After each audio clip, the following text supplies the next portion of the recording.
There's a specific sound an office makes when everyone's gone. Most people never hear it. They punch out at 5, 6 at the latest, and they're gone, off to trains and cars and dinners and lives that have nothing to do with this building. But if you stay late enough, if you're the last one here, you start to notice. The fluorescent lights don't just buzz.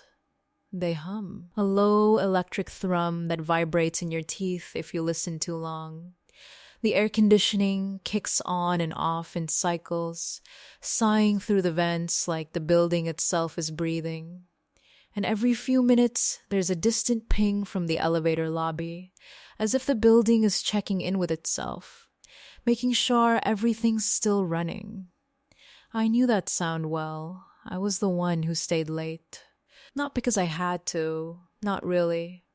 I was good at my job, efficient.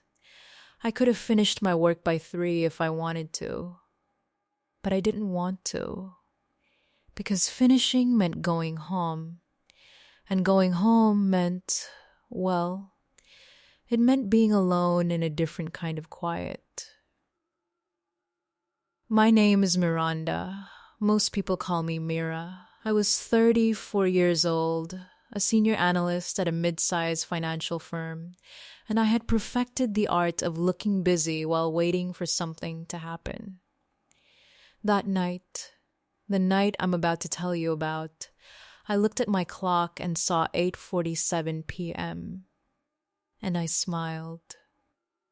Because I knew, without turning around, that I wasn't alone anymore. To understand why 8:47 p.m. mattered, you need to understand who I was during daylight hours. During the day, I was on. Heels that clicked with authority, blouses buttoned to exactly the right place, hair pinned back, makeup professional but not flashy. I spoke in meetings with measured confidence. I laughed at my boss's jokes, not too loud, not too long. I was the person younger employees came to for advice, and the person upper management trusted with sensitive accounts. I was, by all accounts, successful. I was also lonely, not in a dramatic, woe is me way. I had friends. I had a life. But somewhere in my late 20s, I'd built walls without realizing it. Work became my identity. Productivity became my purpose. I dated occasionally, half-heartedly, but nothing stuck. The men I met were either intimidated by my job or bored by my dedication to it. So I stopped trying. I told myself I was fine. I told myself I didn't need anyone. I told myself that the empty apartment waiting for me every night was just quiet, peaceful even. And then I met Raphael. He worked for the cleaning company contracted by our building. I'd seen him 100 times before I ever really saw him. That's how it works with service staff, isn't it?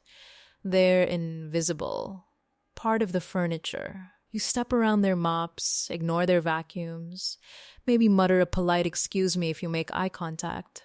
They're not supposed to be people. Raphael made himself impossible to ignore. It started with a look. I was walking to the break room, maybe 6 months before the night this story really begins, and I passed him in the hallway. He was emptying trash cans, earbuds in, doing his job. I barely registered him. But he registered me. He looked up just as I passed, and our eyes met. And he smiled. Not a creepy smile. Not the kind of smile Jenkins from accounting gives you when he's just stopping by your office for the 3rd time in an hour. It was a real smile. Warm, curious, like he'd seen something he liked and wasn't embarrassed to admit it. I kept walking.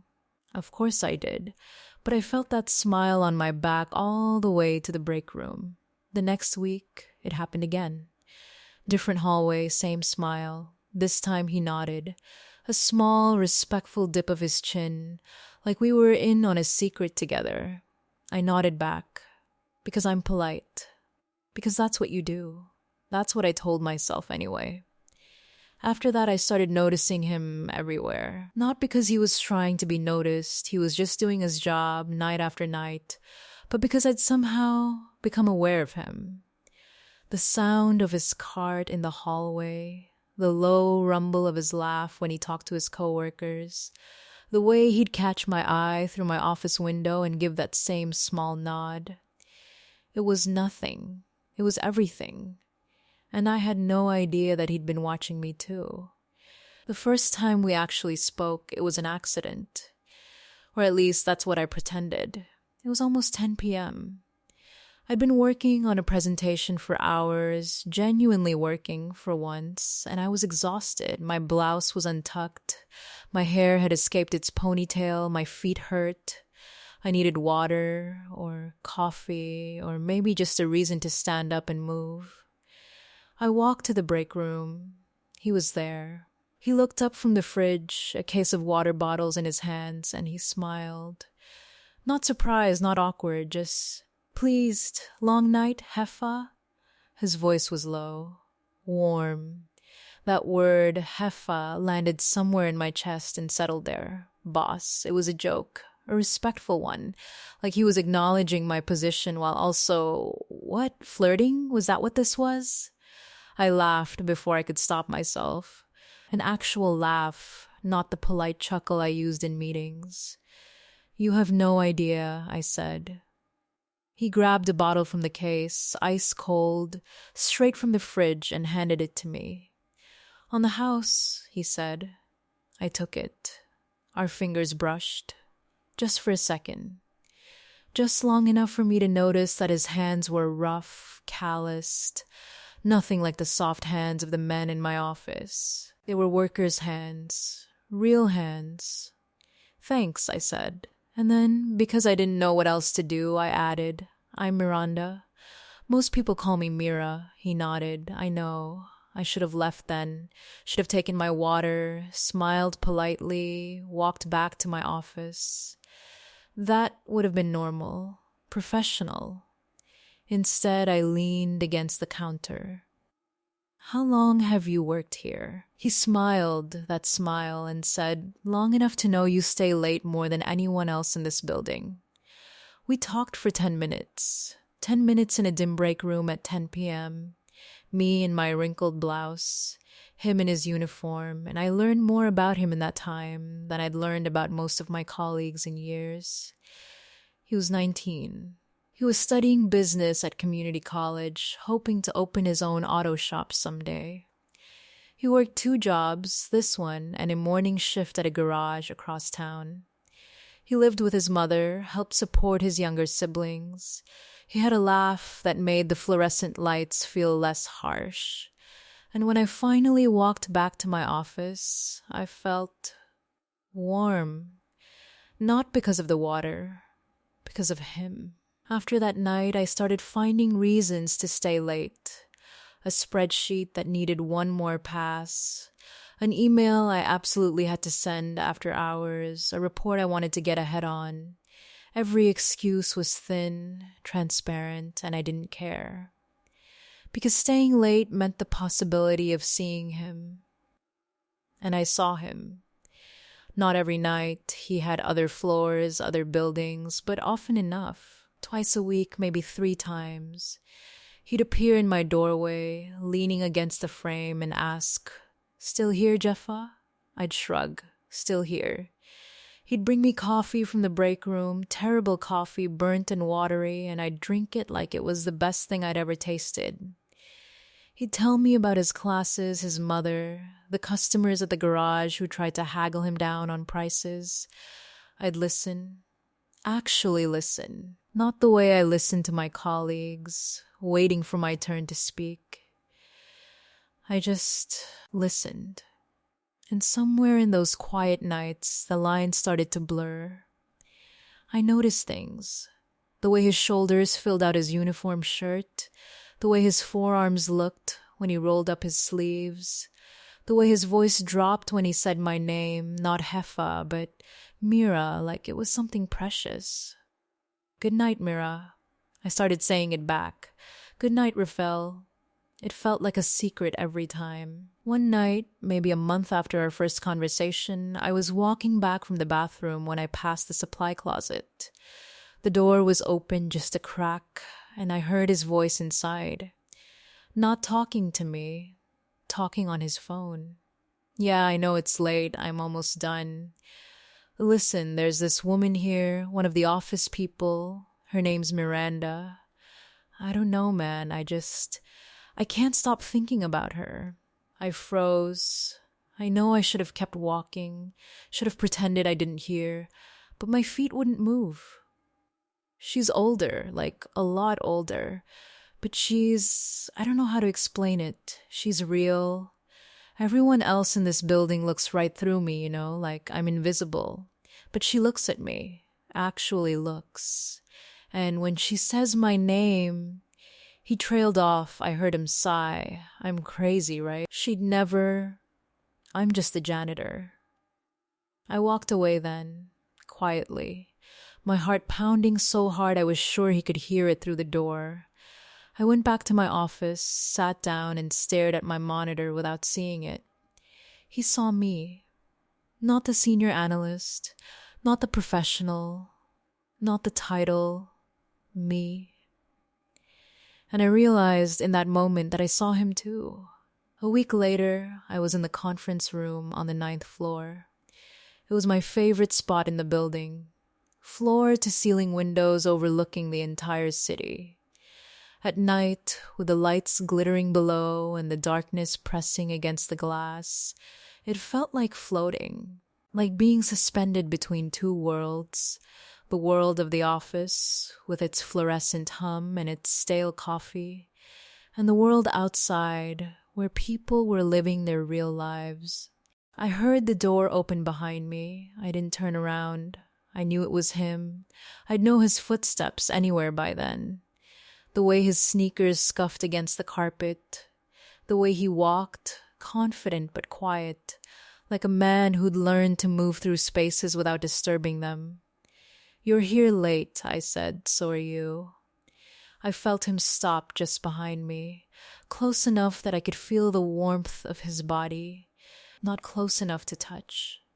The city lights reflected off the glass, and I could see his outline behind me, watching. My heart was pounding, my hands were shaking. I pressed them against the glass to steady myself. "What are you doing?" I whispered. His voice was low, rough. "Looking at you. I should have turned around. Should have laughed it off, made a joke, walked back to my desk. That would have been the professional thing to do, the safe thing. Instead, I said nothing and let him look. His hand came up slowly, so slowly I could have stopped it at any moment, and brushed a strand of hair from my shoulder. Just the lightest touch. His fingers lingered for a second, then fell away. I closed my eyes. "Raphael, I know," he said. "I know I shouldn't. I know this is—" He couldn't finish. Neither could I. I turned around. He was right there, inches from me. I could see every detail of his face, the faint scar above his eyebrow, the stubble on his jaw, the way his eyes moved from my eyes to my lips and back again. "Tell me to leave," he whispered. "Tell me to go, and I'll go. I won't bother you again. Just say the word." I opened my mouth. Nothing came out. Because I didn't want him to leave, I didn't want him to go, I reached up, touched his face, just once, just to feel the warmth of his skin under my fingers. And then I kissed him. What happened next?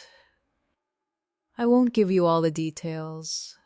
Not because I'm ashamed, I'm not.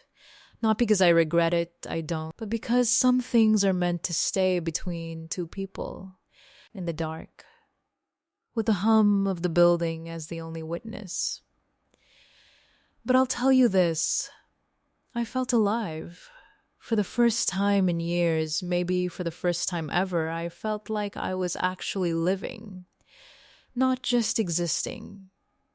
Not just going through the motions.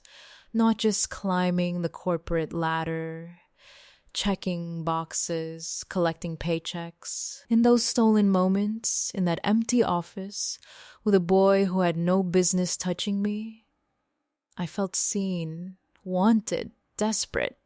He kissed me like he'd been thinking about it for months. And he had. He told me later, much later, lying on the floor of the conference room with his head in my lap, that he'd been watching me for longer than I knew. The way I walked, the way I laughed at my phone, the way I'd chew on my pen when I was deep in thought. I wanted you from the first day, he said. I just didn't think I had a chance. I ran my fingers through his hair and said, you were the only one who did. We developed rules, unspoken ones. Rule 1, we never talked about it during the day. During daylight hours, I was the senior analyst and he was the janitor. We passed each other in the hallways like strangers, no nods, no smiles, nothing that might make anyone suspect. Rule 2, we never stayed together past midnight. He had other floors to clean. I had to actually sleep sometimes. So midnight was the cutoff. The clock strikes 12 and Cinderella goes back to being a pumpkin. Rule 3, we never said I love you. That last one was the hardest, because somewhere in those stolen nights, between the supply closet and the conference room, between the coffee breaks and the whispered conversations, something had started to grow. Something that looked a lot like love, or at least something that felt like it. I didn't say it, neither did he, but we both felt it. Of course, we couldn't stay lucky forever. One night, maybe 2 months into whatever we were doing, I was in the supply closet with Raphael. The door was locked. The lights were off. He had me pressed against the shelves, his mouth on my neck, his hands. And then someone knocked. We froze. Hello? Is someone in there? Jenkins. From accounting.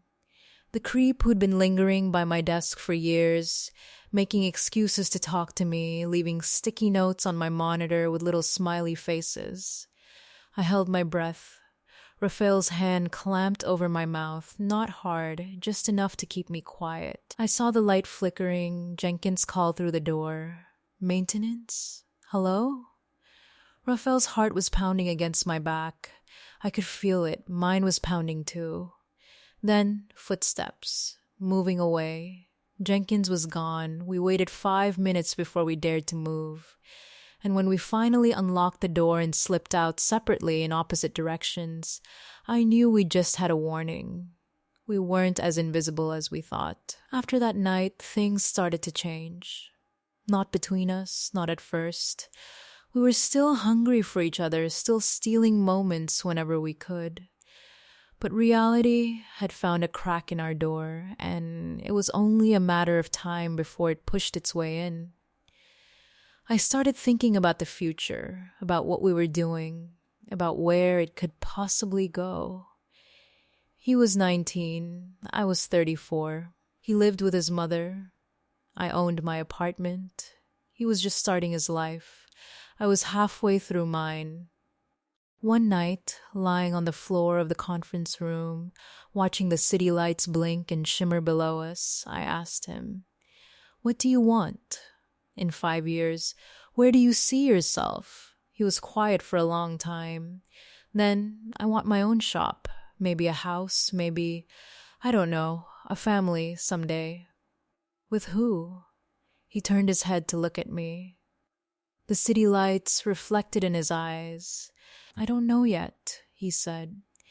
And I heard what he didn't say, probably not you. It ended the way these things always end, quietly, inevitably. I got promoted. A different building, a different floor, different hours. No more late nights in the old office. No more waiting for the sound of his cart in the hallway. Our last night together, we didn't do much. Just sat in the conference room, watching the city, holding hands like teenagers. He didn't cry. neither did I. But we both came close. You were never just the janitor, I told him. You know that, right? He smiled that smile and said, and you were never just the boss. He walked me to my car that night. The parking garage was empty, the lights buzzing overhead. He kissed me one last time, soft, slow, like he was trying to memorize the feeling. Then he said goodbye, Jeffa, and he was gone. That was 3 years ago. I still work late. Old habits, I guess. But now I'm in a different building, with different lights, a different hum. Rafael got his shop, I heard. Someone told me he's doing well. I never found anyone else. Not really. Not that I didn't try, I did. But no one ever looked at me the way he did. Like I was real. Like I mattered. Like I was worth seeing. Sometimes, late at night, when the office is quiet and the fluorescent lights hum that familiar hum, I still catch myself listening for the sound of his cart in the hallway. I know he's not coming. I know that chapter is closed. But some sounds, some people, stay with you. They live in the hum, in the dark, in the quiet spaces between one moment and the next, waiting for you to remember. Thanks for listening to my story. If you liked it, subscribe, share it with someone who needs to hear it. And maybe next time you're working late, next time the office is empty and the lights are humming, maybe take a moment to look around. You never know who might be watching. Good night, Jeffa.